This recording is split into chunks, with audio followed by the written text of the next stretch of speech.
In the meantime, I'm calling Todd Muller, question number 3. Thank you, Mr Speaker. My question's to the Minister of Finance and asks, what reports has he received showing New Zealand's economy is strong and its financial system is sound and operating effectively?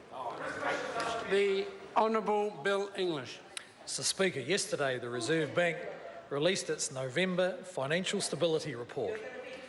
The Reserve Bank says the economy is strong by comparison with other advanced economies, and New Zealand's external liabilities are well below pre-GFC levels. They say the financial system is sound, with the banking system holding capital and liquidity buffers above regulatory requirements.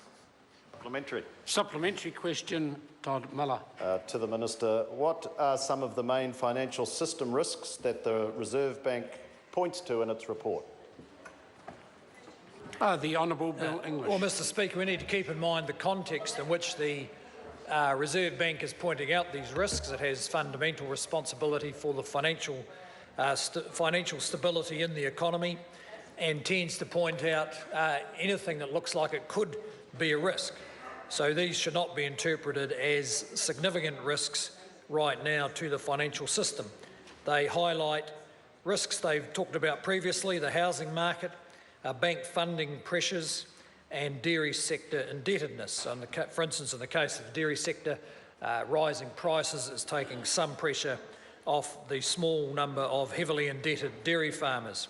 The bank says that measures that it has taken in the housing market have had some effect, but they stress that addressing the underlying housing supply imbalances will be necessary to contain price growth. Supplementary. Supplementary question, Todd Muller. To the Minister, what steps can he report are being taken to improve financial sector resilience? The Honourable Bill English. Well, Mr Speaker, there's some improvements can be made at the margin, but the New Zealand financial sector, particularly given the global financial crisis, is already substantially resilient. Since then, there has been a significant uplift in the prudential requirements on banks, for instance, and New Zealanders have been, their savings rate have also increased since then.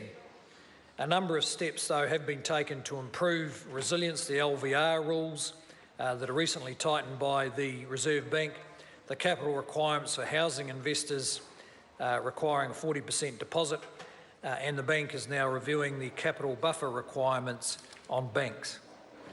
Supplementary. Supplementary question, James Shaw. Thank you, Mr Speaker. How does the Minister account for the discrepancy between his own and the Treasury's highly optimistic assessment of the economy against the Reserve Bank's assessment, which talks about considerable continued build-up of risk, in particular in the dairy and housing markets? The Honourable Bill English. Well, Mr Speaker, I don't think there's fundamental difference in the views of agencies or the government or even the general public, actually, about where the economy's headed. It's on a positive track. It's one of the faster growing economies in the developed world, delivering more jobs and moderate but consistent increases in incomes.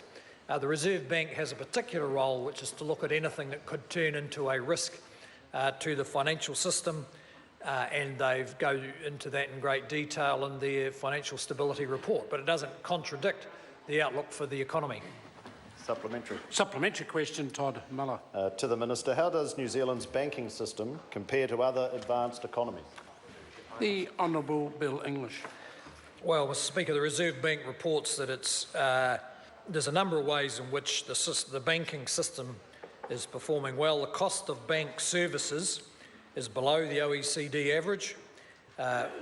New Zealand has the lowest share of non-performing loans in the OECD at 0.4%, so only 0.4% of loans in a state where the borrower is not meeting their obligations. Across most developed countries in the OECD, the median is around 4%. The Reserve Bank also ranks New Zealand's banks as highly cost-effective, with the lowest expenses as a proportion of income in the OECD. Question